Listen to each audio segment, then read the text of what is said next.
I drove 2 hours to my Lake Tahoe villa, only to find my daughter and her husband lounging in bathrobes on my terrace. "Dad, leave. This place belongs to my husband's family now," she declared. I smiled and nodded and left in silence.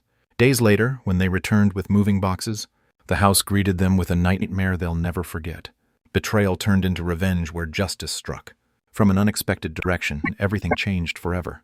Before we continue, please subscribe to the channel and let us know where you are listening in the comments. I slammed the car door and grabbed my weekend bag, picturing the quiet hours ahead by the lake. 3 days of peace at my villa, exactly what I needed. After another exhausting week managing the properties, the 2-hour drive from San Diego was worth it, just to see Lake Tahoe's crystal waters again. But something was wrong. 2 figures in white bathrobes stood on my private terrace, coffee mugs steaming. My daughter, Kelly, leaned against the railing, her dark hair catching the afternoon sun.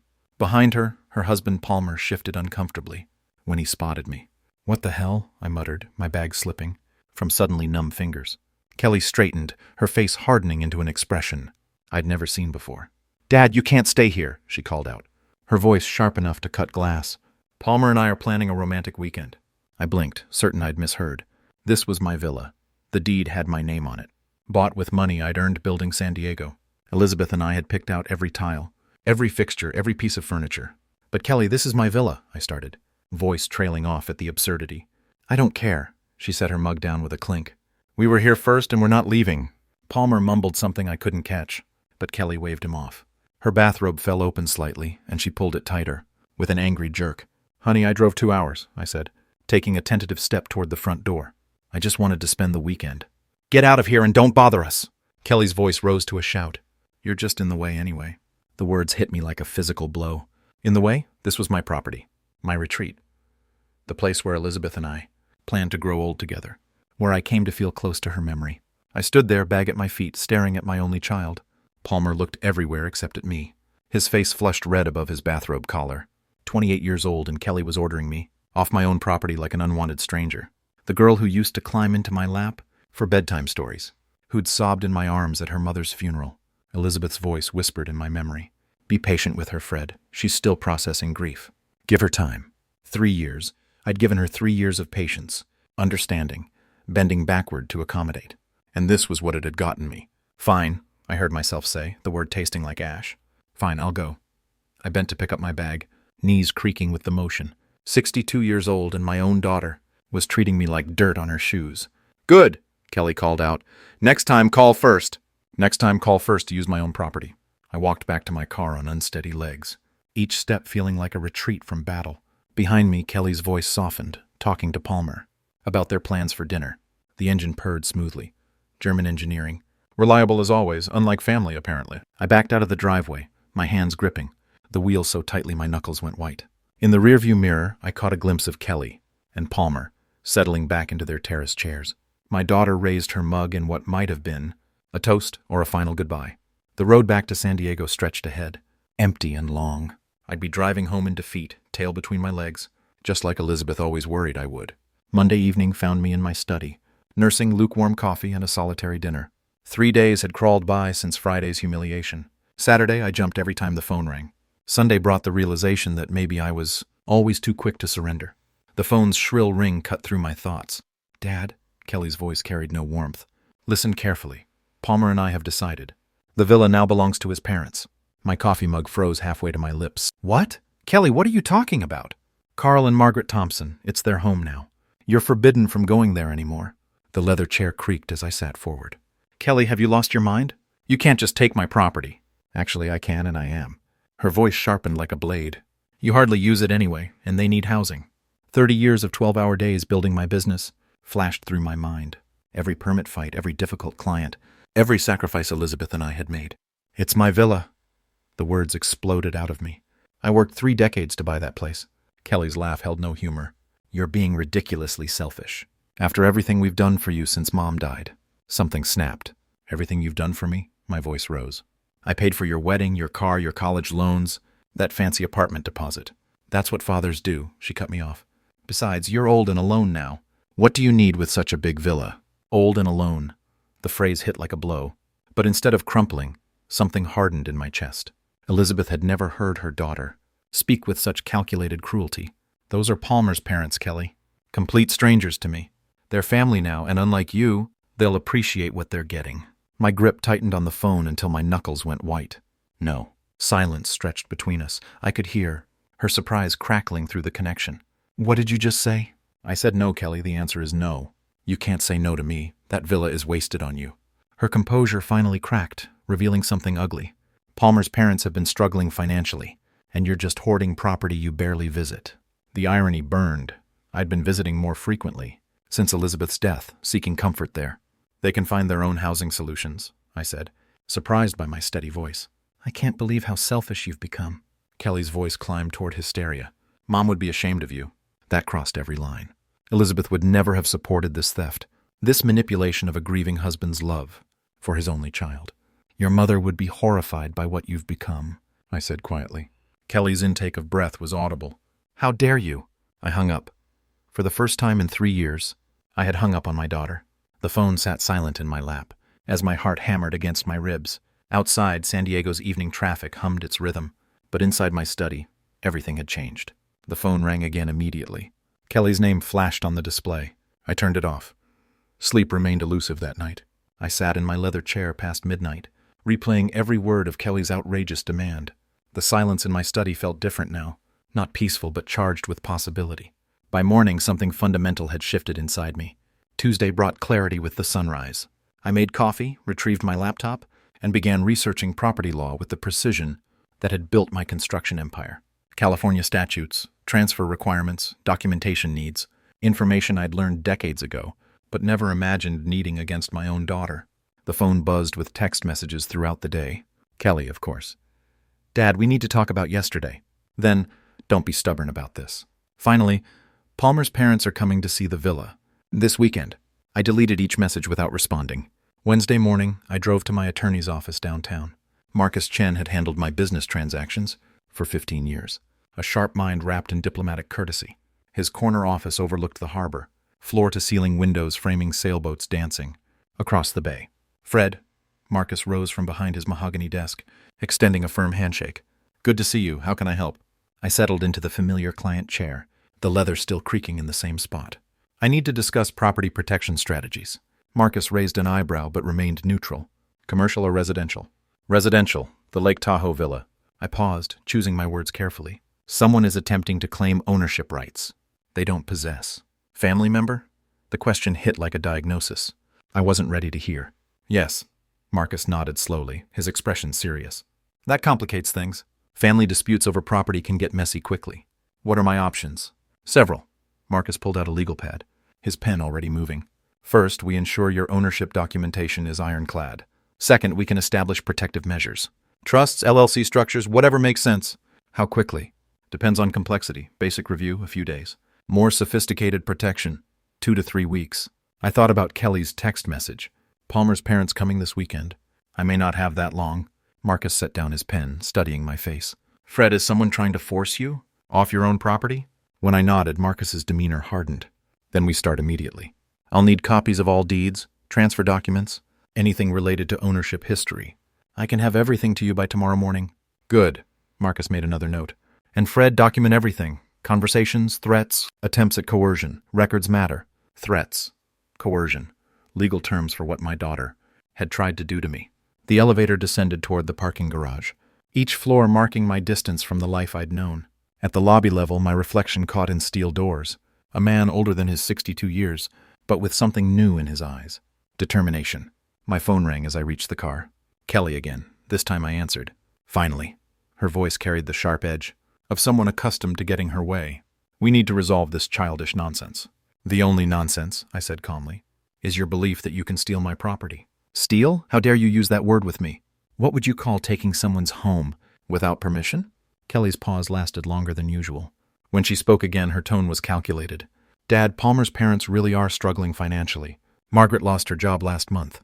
Carl's pension barely covers their rent, a manipulation technique I recognized from her teens. Appeal to sympathy when demands failed. That's unfortunate, but it doesn't give them rights. You could be generous, show some family spirit. Like the family spirit you showed me Friday at the villa. Another pause. We were surprised to see you there. At my own property. You should have called first. The circular logic was dizzying. Kelly, I'm not giving anyone my villa. That's final. Fine. Her voice cracked like a whip. But Palmer's parents are still coming to look at it. This Saturday. They've already made arrangements. The line went dead. I stood beside my car, phone still pressed to my ear, listening to the dial tone. Above me, San Diego's afternoon sky stretched endless and blue. The same sky that had watched me build everything I owned through decades of honest work. Saturday was 4 days away. The dial tone continued, its mechanical hum while I sat frozen. Kelly's words echoed in the sudden silence. Palmer's parents are still coming to look at it. Look at it as if my villa were already theirs. Slowly, I lowered the phone and set it aside. Outside, San Diego's evening traffic provided its familiar soundtrack. But inside my study, everything felt different. How long had this been happening? When exactly had I stopped being Kelly's father and become her personal bank account? The memories came flooding back with clarity. Kelly's wedding 2 years ago. She'd called it needing help with expenses. I wrote a check for $15,000 without even asking for a budget breakdown. The casual way she'd accepted it. Like I was an ATM dispensing expected cash, rather than a father making sacrifice. Then Palmer's car troubles 8 months later. Dad, we really need reliable transportation, Kelly said. Her voice carried that particular tone I'd learned meant another request was coming. $25,000 for a brand new SUV, purchased and delivered within a week. Palmer had shaken my hand with enthusiasm, but Kelly barely looked up from her phone. Elizabeth's voice whispered from memory. Be patient with her, Fred, she's still processing. But Elizabeth had been dead for 3 years now, and Kelly's processing morphed into something else. Something that looked like calculated exploitation of a grieving father's desperate need for connection. I stood up from my chair, legs stiff from sitting. My study walls displayed decades of business achievements. Awards, photographs with clients, framed contracts, evidence of a man who'd built an empire. So why had I become such a pushover in my personal life? The answer sat in a silver frame on my desk. Elizabeth's photograph, taken during our last vacation to the villa. She was laughing at something I'd said, her gray hair catching the Lake Tahoe sunlight. In the 3 years since her death, I'd said yes to every one of Kelly's demands, terrified that saying no might drive away the last family I had left. But family didn't steal from each other. Family didn't manipulate grief into opportunity. Kelly's graduate school expenses totaled nearly $40,000 over 2 years. I'd paid every bill without question, even when she switched majors twice. Her thank you calls grew shorter and less frequent, eventually disappearing altogether. Pattern recognition had served me well in business. Apply it to Kelly's behavior and it was clear. Each request larger than the last. Each expression of gratitude smaller. Each interaction felt more transactional, less personal. I'd thought I was being a good father. Instead, I'd been training her to see me as a resource, not a person. The wall clock chimed 8 o'clock, sharp in the quiet room. Palmer's parents would arrive at my villa in 4 days, probably with measuring tape and furniture catalogs, already planning to rearrange my life's work. Elizabeth's advice about patience had been sound when Kelly was genuinely grieving. But grief didn't last 3 years. Grief didn't plot to steal property. Grief didn't hang up after demanding I surrender my home to strangers. This wasn't grief anymore, this was greed. I picked up Elizabeth's photograph, studying her smile. She'd loved Kelly deeply, but she'd also been the disciplinarian in our household. Elizabeth would never have tolerated this disrespect, this dismissal of my rights and feelings. What would you want me to do? I asked her image. The answer came in my own voice. Stop being a victim. Sleep proved impossible. I went through my bedtime routine. But when my head hit the pillow at 11, my mind refused to quiet. Instead of sheep, I found myself counting days. Monday, April 28th. Tuesday, Wednesday, Thursday, Friday. Saturday, Sunday, May 4th. 6 days. By midnight, I'd abandoned all pretense of rest. Hands clasped behind my head, I stared at the ceiling. I worked the problem like a construction contract. Break down components. Identify critical path. Calculate resources and timeline. Kelly had made a tactical error. She gave me an exact deadline. In 30 years of project management, I'd learned the client who reveals their timeline first usually loses. Sunday, May 4th meant she was working backward, from a fixed constraint, probably Palmer's parents' moving schedule, or lease expiration. The digital clock glowed 12:47 a.m. when the solution framework began forming. This wasn't about emotion anymore. This was about strategy. Every difficult client, every impossible deadline, every contractor who tried to squeeze me, they'd all taught me lessons about human nature. Rule 1, never negotiate from desperation. Kelly assumed I was desperate to preserve our relationship. But desperate men don't hang up on daughters. Desperate men don't hire attorneys. Rule 2, information advantage wins deals. Kelly thought she knew everything about me. She had no idea about Marcus Chen. No knowledge of the documentation review underway. Rule 3, timing determines everything. 6 days felt rushed for her. For me, 6 days was plenty of time. I thought about Frank Morrison, the developer, who tried to muscle me in 1998. He used intimidation, threatened legal action, spread rumors about my company. I let him think his strategies worked, while securing contracts with his subcontractors. When his project collapsed, I was ready with solutions, at premium rates. The parallel was perfect. Kelly thought she was pressuring me. Instead, she gave me time to build the perfect trap. My phone buzzed with a text message. Kelly, of course. Dad, Palmer's parents found a moving company for Sunday. Please don't make this harder than it needs to be. She'd already arranged movers for my property.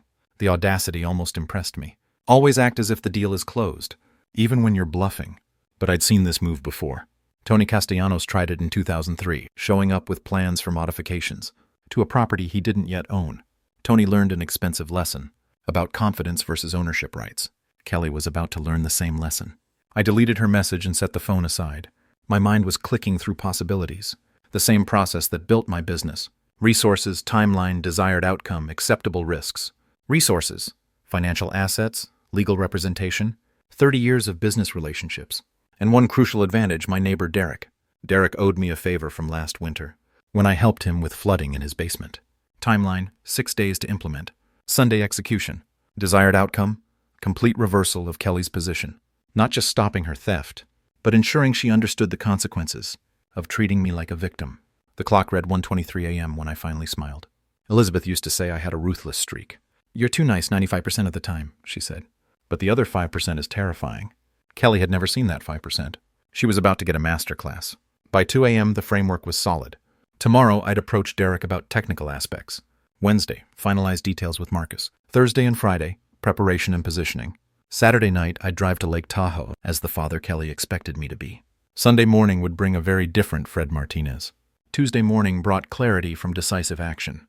I woke at 7, more energized than in months. Showered, made coffee, walked over to Derek's house. At exactly 9:00, my neighbor answered the door. In his usual work-from-home uniform, faded jeans, Silicon Valley startup t-shirt. His eyes held the unfocused look of a coder. Fred, everything okay? Derek stepped aside, gesturing me into his office. 3 monitors displayed lines of programming text. Actually, I need your help with a project. I settled into the chair beside his desk, noting the impressive array of gadgets. Derek's eyebrows lifted with interest. What kind of project? You've got my attention. Home automation. Something with motion sensors. Voice assistants, maybe lighting effects. I paused, watching his reaction. A surprise for some unexpected guests. Oh, this sounds fascinating. Derek swiveled his chair to face me fully. Like a haunted house setup. Smart home integration. Close enough. Exactly. The kind of thing that would really make an impression. Derek's grin was infectious. Fred, this sounds like a horror movie. When do we start? 2 hours later, we were loading Derek's SUV with gear. Enough technology to outfit a small lab. Motion detectors, LED strips, wireless speakers, hidden cameras, water flow controllers, and a tablet with automation software. The drive to Lake Tahoe flew by, as Derek explained the possibilities. We can program cascading responses. Motion triggers lights. Lights trigger voices. Voices trigger water systems. The whole house becomes interactive. How sophisticated can we make it? Sky's the limit, Derek replied eagerly. Motion sensors in every room. Voice assistant with custom messages. Lighting that responds to movement patterns. We could even add facial recognition. Interesting. Let's start with basics and see how much time we have. We reached the villa just after noon. Derek whistled, impressed at the property. Beautiful place, Fred. Your guests are going to get quite a welcome. The installation revealed Derek's true expertise. Within minutes, he'd mapped out sensors, chosen camera angles, and programmed the tablet to control everything with precision. Motion detector here in the entryway, he explained, mounting a small device. The moment someone walks in, lights strobe while the assistant announces, "You are not the owners of this house. Leave immediately." And if they don't leave? Derek's eyes gleamed. Phase 2, motion in the living room. Triggers every faucet and shower to turn on, plus stronger voice warnings. We worked steadily through the afternoon. Derek ran cables, programmed responses, and tested components with obsessive care. I assisted, amazed by the sophistication. The beauty, Derek said, adjusting a hidden camera, is that it's completely legal. Motion lights, voice assistants, water systems, all standard smart home features, just creatively programmed. By 3 o'clock, every room had at least 2 sensors. Lights set to strobe in unsettling patterns. Voice messages grew aggressive with persistence. Water systems activated randomly after triggers. Let's test it, Derek suggested, tablet in hand. I stepped into the living room. Lights flashed wildly, voice declared, "This property belongs to Fred Martinez.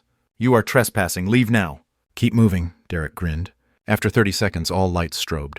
Voice escalated. Warning, security activated. Authorities have been notified. Vacate immediately. Faucets roared in kitchen and bathrooms, water gushing everywhere. Brilliant, I said, genuinely impressed. Absolutely brilliant. The system has battery backup, Derek explained. They can't flip the breaker to stop it. Everything's remote controlled on your phone. Monitor cameras, adjust settings, override manually. As we packed up, Derek finally asked, so when are these mysterious guests arriving? Sunday morning, and no, they're not expecting this at all. Well, Derek laughed, they're definitely going to get a warm welcome. Wednesday morning, Derek returned at 8:30, arms full of new equipment. I had some ideas, he said, holding a projector and speaker array. What if they try to shut off power? Good question, I admitted. Industrial batteries in the basement, Derek said.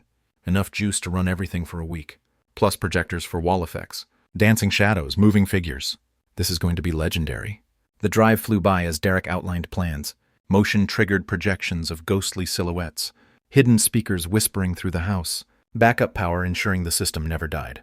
Your guests will think they walked into a horror movie. Perfect. We worked with focused intensity. Derek installed projectors in main rooms, casting moving shadows across walls and ceilings.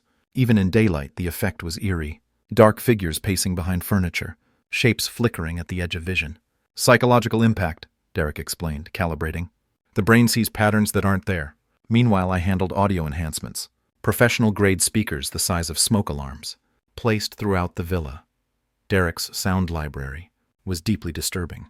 Footsteps in empty halls, whispered voices, creaking floorboards, phantom wind. Sounds layer randomly, Derek noted, adjusting levels. Sometimes one, sometimes multiple overlapping.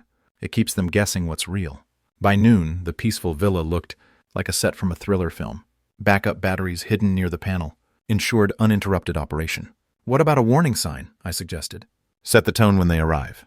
Derek's eyes lit up. Brilliant. How about, welcome to the house of the future. Enter at your own risk. Sounds like a tech demo. We spent an hour crafting the perfect sign, professional looking, mounted on the front door. To casual observers, it suggested a smart home showcase. To my visitors, it was a fair warning. The afternoon was devoted to final testing. Derek walked room to room, calling triggers. Motion detected entryway, he announced. Lights, projections, audio, all systems go. The villa erupted into controlled chaos. Strobe lights pulsed. Shadows danced across walls. The voice assistant warned of trespassing. Eerie whispers floated from empty corners. Water gushed from faucets and showers. How long does this run? I asked. Continuously, as long as there's motion, Derek said, pride glowing in his eyes. We tested every room, every sensor, every projector, sound effect, and backup. By evening, Derek finalized the phone interface. Remote control, camera feeds, override commands. This is my best project ever, he said. Your guests will never forget this. I surveyed the villa one last time. It looked peaceful, welcoming, untouched. But beneath the surface lay our trap. Relentless, inescapable, perfectly calibrated. Thank you, Derek, I said firmly. This is absolutely perfect. Sunday, May 4th, Kelly's chosen day. I watched from my study at Tuakee. 3 monitors streamed the villa feeds. Birds, sunlight, calm waters on Lake Tahoe. No hint of the technological web beneath. My phone screen showed armed systems. Lights, audio, water, projections. All tested, all ready for activation. At 2:28, a blue minivan appeared. Kelly's punctuality had never failed her. The vehicle pulled into my driveway. Occupants carried themselves like new owners. Kelly emerged first, dark hair catching sun, surveying what she believed was hers. Palmer climbed out helping his parents. Carl and Margaret Thompson looked eager, like retirees gifted unexpected luxury. Margaret carried slippers ready to settle. They unloaded boxes with casual efficiency. Not a visit, a takeover in motion. Kelly pointed toward the entrance, animated. Her body language screamed triumph. Palmer nodded, glancing at villa windows, already assigning rooms in his mind. Margaret walked ahead, prepared to take charge. Then they reached Derek's warning sign. Welcome to the house of the future. Enter at your own risk. Margaret's face darkened, voice sharp. What is this nonsense? Carl squinted. Probably some prankster kid. Ignore it, Maggie. Kelly laughed, dismissive. Dad's just weird. He thinks this is funny. Palmer shrugged, hand on the handle. The old man's eccentric, let's go in. But Margaret yanked the sign down, kicking it aside with indignation. There, I won't have silly warnings. Ruining our first day. Kelly clapped. Perfect, this is yours now. Through my monitors I watched coldly. Fair warning, given and rejected. Palmer turned the copied spare key. The door opened smoothly. Kelly led them in, her voice echoing like a conqueror's. Make yourselves at home, she declared. This place is yours now. Margaret gasped with delight. Unbelievable how easy this was. Some people are natural pushovers, she added. The sensors triggered instantly, 4 targets inside. All systems armed, awaiting my signal. I leaned back, finger over the screen. Not yet. Let them get comfortable. 1000 arrived with Swiss precision. Bedroom feeds showed Kelly and Palmer asleep, Carl and Margaret unconscious in the guest room. Perfect timing for their technological awakening. My finger hovered over the master control. One touch would unleash everything we built. Sensors armed, audio loaded, projections ready. Water prepared. I pressed execute. The transformation was instantaneous and magnificent. Lights strobing red, blue, and white. Every faucet and shower burst open, rushing water thundering through the villa. Kelly bolted upright, Palmer scrambling beside her, both shouting in chaos and confusion. Then the voice assistant joined the performance. Unauthorized intrusion detected. Leave immediately. Carl and Margaret stumbled from their bed, screaming as shadows danced across walls. Do something, Margaret cried, panic rising. I don't understand what's happening, Carl replied. The more they moved, the worse it became. Sensors triggered stronger lights and louder voices. Kelly staggered into the hallway, terrified. This is impossible. Houses don't do this. Palmer shouted, Where's the breaker box? We need to shut this off. But Derek's battery backup worked flawlessly. The villa was fully autonomous, unstoppable. Security protocols activated, the assistant boomed. Unauthorized occupants will be removed. Margaret screamed, This place is haunted! Carl gasped, We need to leave now. Palmer yanked frantically at the door handle. The doors won't open. What is this? 4 intruders reduced to panicked victims, running circles in a technological nightmare. Projections peaked, shadows filled every wall. Speakers whispered, footsteps echoed, wind moaned. Carl collapsed into a chair, pale-faced. Palmer kept struggling with the smart lock. 6 hours later, the crescendo came. Lights, sound, water, shadows all at once. Kelly turned in circles, crying out. Confidence gone, terror etched on her face. Finally, the locks disengaged with dawn light. They stumbled outside, broken and defeated. At 7:30, my phone rang. Kelly's name glowed on the display. I smiled before answering calmly. Good morning, sweetheart. How was your night? Her response shattered the morning calm. What did you do, you sick man? Margaret and Carl are traumatized, she cried. They're barely coherent after last night.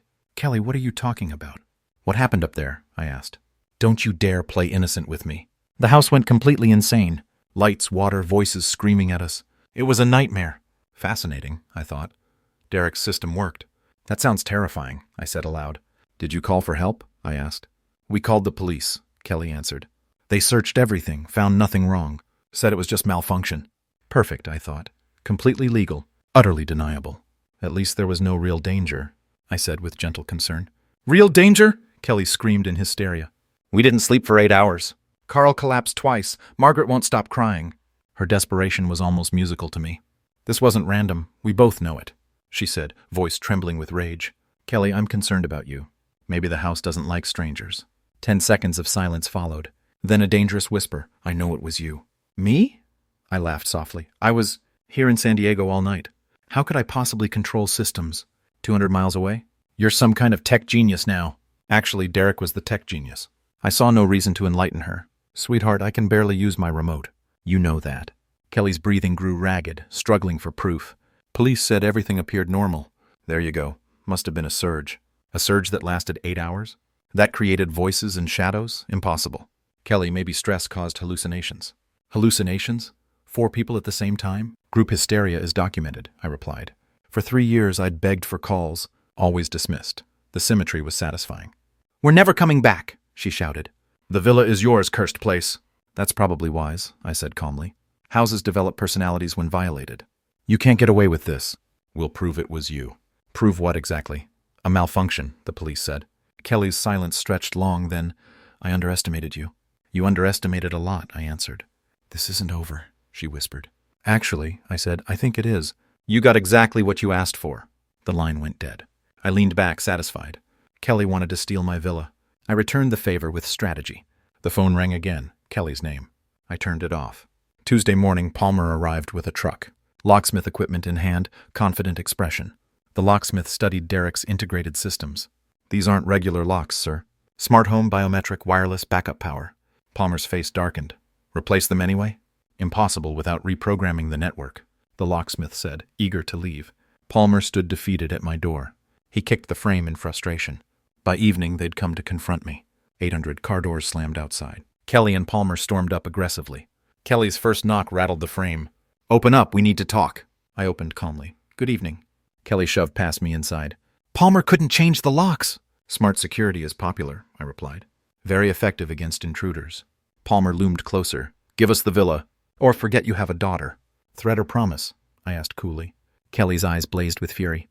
We'll sue you for harassment, distress, everything. Based on what evidence? I asked. Police found no illegal activity. Kelly's voice cracked. We'll prove it. Palmer tried another angle. You're old and alone, Fred. What do you need with a villa? The same words Kelly had used. Interesting perspective, I said mildly. From thieves who stole my property. Kelly snapped completely. Fine, no grandchildren. You'll die alone, forgotten like Mom. 3 years ago that would have broken me. Now it only confirmed her cruelty. The same way you forgot permission, before giving away my villa. This isn't over, she shrieked. We'll ruin your reputation. Palmer nodded. We have connections. We'll make your life miserable. I studied them with detachment. They had no weapons left. Only threats, manipulation, and malice. And I was still standing. More importantly, they just provided all the justification I needed. For the final solution I'd been contemplating since yesterday's call. Well, I said quietly, I suppose we'll see who's more capable. Something in my tone made Palmer step backward. Kelly hesitated, perhaps recognizing her threats had achieved something she hadn't intended. We're leaving, she announced, trying to regain control. But this conversation isn't over. Actually, I replied, watching them retreat toward their car. I think it is. I closed the door and walked back to my study, where Elizabeth's photograph waited on my desk. Tomorrow I would make some phone calls. Marcus Chen first, then a few other professional contacts. Kelly thought she understood warfare. She was about to learn the difference between tactics and strategy. Wednesday morning brought the moment I'd been orchestrating since Kelly's first phone call. At 10:00 I sat in Bradley Walsh's conference room, watching my daughter and her accomplices file through the door. Aggressive confidence of people who believed they held winning cards. Bradley, my notary for 15 years, had prepared everything. According to my Tuesday night instructions, legal documents lay spread across the polished table, like evidence in a trial, which in many ways this was. Kelly took the chair directly across from me, her jaw set with determination. All right, Dad, we're here to resolve this villa situation, once and for all. Palmer positioned himself beside her, arms crossed in what he probably thought was an intimidating pose.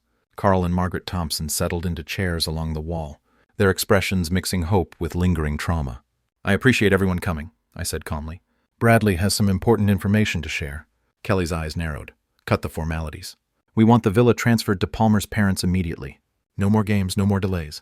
Actually, I replied, I'm afraid that's impossible. Palmer leaned forward aggressively.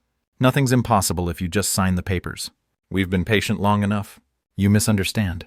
I gestured to Bradley, who cleared his throat, with professional precision. I no longer own the villa. The silence stretched for 10 seconds. Kelly's face began changing color. What exactly does that mean? Palmer demanded. Bradley opened the top folder on his desk. Mr. Martinez transferred ownership of the Lake Tahoe property to the Second Chance Foundation for Homeless Assistance. The transfer was completed Monday morning and is completely legal. Kelly's voice cracked like breaking glass. That's impossible. You had no right. I had every right to transfer property I owned, I said quietly. Everything is legally documented and irreversible. Palmer's confident posture collapsed. But we had an agreement. Kelly said the villa was ours. Bradley's professional tone never wavered. Mr. Martinez can only transfer property he actually owns. The foundation owns the villa now. Kelly shot to her feet, her chair scraping against the floor. You can't do this to us. We need that villa. You tried to steal it, I observed. This seemed like a more appropriate solution. Margaret Thompson's voice wavered with confusion. What does this mean for us? Where will we live? You'll have to make other arrangements, I said. Just as you expected me to do, when you tried to evict me from my own property. Kelly's hands trembled as she gripped the table edge. This is just spite, pure revenge. This is justice. I met her eyes steadily. And it's permanent. Palmer's face had gone ashen as the implications hit him. Our plans, our future, we counted on that villa. Perhaps you should have asked permission before making those plans. Bradley spread additional documents across the table. The charitable transfer includes a lifetime usage clause for Mr. Martinez as the donor. He retains full access to the property until his death. Then nothing changes for you. Kelly's voice climbed toward hysteria. You still get to use it. Everything changes, I corrected. You no longer have any claim to it ever. Carl Thompson spoke for the first time, his voice small and confused. So we get nothing after everything. After attempting to steal my property through manipulation. And threats, that's correct. Kelly sank back into her chair, fight draining from her face. When did you do this? Monday morning, immediately after your technological experience. The timing hit her like a physical blow. Monday after the villa incident, but before their confrontation. Every threat, every demand, every cruel word had been meaningless from the moment she'd spoken them. Palmer's voice was barely a whisper. You were always planning this. I was always planning to protect my property. From people who thought they could take it. Through manipulation and intimidation. Kelly stared at the legal documents in disbelief. The charity thing? That's just a trick, right? Some way to maintain control. Bradley answered before I could.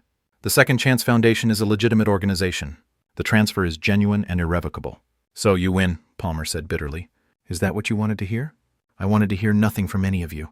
But since you insisted on this conflict, yes, I win. Kelly's composure finally cracked completely. You've destroyed our future. Palmer's parents have nowhere to go. They can go anywhere except my villa. Margaret Thompson began crying quietly. Carl patted her shoulder with helpless gestures. Kelly stood on unsteady legs, her aggression replaced by hollow defeat. Come on, there's nothing left to discuss. As they filed toward the door, I called out, Kelly? She turned back, face a mask of rage. Next time you try to manipulate someone, remember that business experience beats emotional terrorism. Every time. The door closed behind them with a soft click. Bradley and I sat in comfortable silence, surrounded by the legal documents that had just ended a war I'd never wanted to fight. Masterfully planned, Fred, Bradley said finally. 30 years of contracts taught me to always have an exit strategy. I gathered my copies of the documents and walked toward the door. Time to drive up to Lake Tahoe and enjoy my villa in complete peace. Thursday morning brought the first sunrise in 3 years. I could watch without fear or calculation. I drove to Lake Tahoe through California's spring landscape, feeling something I'd almost forgotten existed, simple contentment. The villa welcomed me with the silence of a house that belonged once again entirely to its rightful occupant. I used my key without checking over my shoulder, entered without listening for hostile voices, walked through rooms that held memories of recent warfare, but felt somehow cleansed. My first task was restoration. Derek's cameras came down easily, their sophisticated mounting hardware yielding to basic tools. Motion sensors, voice assistants, projection systems. Each component of our revenge theater carefully packed away. Within 2 hours, the villa had returned to its natural state. No blinking lights, no hidden microphones, no defenses. Just a house by a lake, owned by a charitable foundation, occupied by a man who no longer needed protection. I made coffee using the same machine that had witnessed Sunday's chaos. Then carried my mug to the terrace, where Elizabeth and I had shared countless mornings. The lake stretched before me, its surface reflecting the late morning sun, patterns that seemed to dance with possibility, rather than threat. For the first time since my wife's death, I sat completely still. The transformation felt almost mystical, in its completeness. 3 years ago, I'd been a broken widower, who confused love with surrender, kindness with weakness, family loyalty with accepting abuse. The man who had built a construction empire from nothing had somehow forgotten boundaries. Elizabeth's voice whispered through memory, but clearer now, unfiltered by grief and manipulation. Be patient with Kelly, she'd said. She's processing her loss. But Elizabeth had never meant for patience to become permanent victimhood. She'd never suggested that love required accepting theft, manipulation, and psychological terrorism. The woman who'd married a determined businessman wouldn't have wanted him to become a doormat, even for their daughter. Kindness without self-respect isn't kindness, I said aloud to the empty terrace. It's just weakness disguised as virtue. The mountain peaks surrounding the lake seemed to nod agreement. Nature itself demonstrated boundaries. Waters stayed within its shores. Mountains maintained their foundations. Seasons changed according to their own rhythms, regardless of human demands. Kelly had spent 3 years testing my boundaries, discovering they could be moved, dissolved, ignored entirely. Each successful manipulation had taught her that love meant capitulation, that family ties guaranteed unlimited access to everything I owned or earned. I taught her that lesson through my own behavior. Every check I'd written, every demand I'd accepted, every time I'd chosen temporary peace over lasting respect. The technological revenge had been satisfying, but ultimately unnecessary. The real victory was simpler and permanent. Learning to say no. Learning that protecting myself wasn't cruelty, but health. Learning that some relationships cannot survive. The introduction of genuine boundaries. My phone had remained silent for 24 hours. No frantic calls from Kelly. No threats from Palmer. No desperate attempts to find loopholes. In the charitable transfer, they'd finally understood what I discovered. In Bradley's office. The war was over, and they had lost completely. But more important than their defeat was my recovery. The grieving widower, who had mistaken exploitation for love, was gone.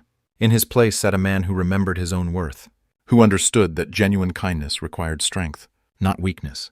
Elizabeth would have been proud. Not of the revenge, perhaps, but of the self-respect. Of the man who had rediscovered that protecting himself was an act of love. Love for her memory. Love for his own dignity. Love for the possibility that relationships built on respect might still exist in his future. The afternoon sun warmed my face as I finished my coffee and considered the strange mathematics of family. Kelly had calculated that emotional manipulation, plus financial pressure, would equal permanent access to my assets.